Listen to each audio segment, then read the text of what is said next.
మన నిత్య జీవితంలో ప్రతి చర్యలో చట్టంతో అవినాభావ సంబంధాన్ని కలిగి ఉంటాం కదా. అందుకే చట్టాలపైన ప్రతి ఒక్కరూ అవగాహన చేసుకోవాల్సిన అవసరం ఉంది. ఈ రోజు నేను ఈ వీడియో చెప్పబోయే అంశం ఏంటంటే, మీ మీద ఎవరైనా తప్పుడు కేసులు పెట్టి ఎఫ్ఐఆర్ నమోదు చేస్తే ఏం చేయాలి, ఏ విధమైన చర్యలు తీసుకోవాలి అనే విషయాల గురించి మీరందరూ కూడా తప్పనిసరిగా అవగాహన చేసుకోవాల్సిన అవసరం ఉంది. మీ పైన ఎవరైనా తప్పుడు కేసులు పెట్టి ఎఫ్ఐఆర్ నమోదు చేస్తూ ఉంటారు. మరి పోలీస్ స్టేషన్ నుంచి మీకు కాల్ వస్తుంది, మీ మీద కంప్లైంట్ వచ్చింది, స్టేషన్కి రండి అని అనగానే మీరు భయపడి ఆ కాల్ని ఇగ్నోర్ చేసేస్తూ ఉంటారు.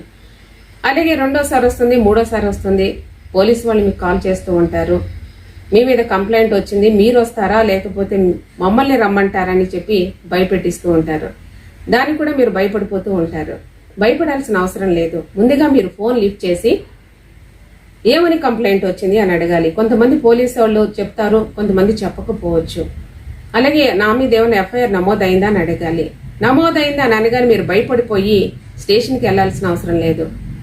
ఎఫ్ఐఆర్ నమోదు చేసిన ప్రతి కేసులో కూడా 41A సెక్షన్ ప్రకారం మీకు వాట్సాప్ లో నోటీసు ఇవ్వచ్చు, ఫోటో పెట్టచ్చు, లేదా ఇంటికి వచ్చి మీకు నోటీసు ఇవ్వాల్సిన అవసరం ఉంది.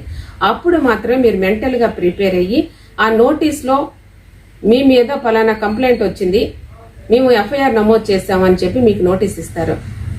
అది చూసుకొని మీరు మెంటల్ గా ప్రిపేర్ అయ్యి పోలీస్ స్టేషన్కి వెళ్ళి ఎక్స్ప్లెనేషన్ ఇవ్వాల్సిన అవసరం ఉంది. తర్వాత ఎక్స్ప్లెనేషన్ ఇచ్చిన తర్వాత మీరు పోలీసు వాళ్ళ నుంచి ఒక ఎఫ్ఐఆర్ కాపీని తీసుకొని మరి అడ్వకేట్ని అప్రోచ్ అయ్యి క్రిమినల్ ప్రొసీజర్ కోడ్ 482 ప్రకారం క్వాష్ పిటిషన్ అనేది హైకోర్టులో మీరు ఫైల్ చేసుకోవాల్సిన అవసరం ఉంది. ఎందుకంటే క్వాష్ అంటే ఇక్కడ కేసును కొట్టేయండి అని అర్థం. కాబట్టి క్వాష్ పిటిషన్ ఓన్లీ హైకోర్టులో మాత్రమే వేసుకోవాలి.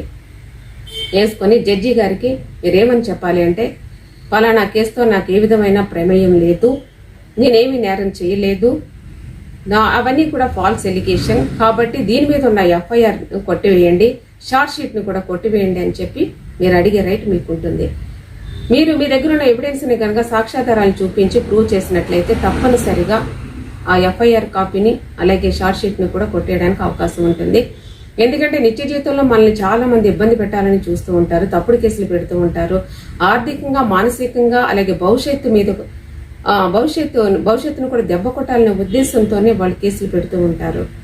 కాబట్టి అలాంటప్పుడు మీరు భయపడకుండా, మనకి ఒక క్వాష్ పిటిషన్ అనేది ఉంది కాబట్టి హైకోర్టులో దాన్ని వేసుకున్నట్లయితే మీకు తప్పనిసరిగా న్యాయం జరుగుతుందని ఈ సందర్భంగా తెలియజేసుకుంటూ మరి నెక్స్ట్ వీక్ మళ్ళీ కలుసుకుందాం. అంతవరకు సెలవు, నమస్కారం.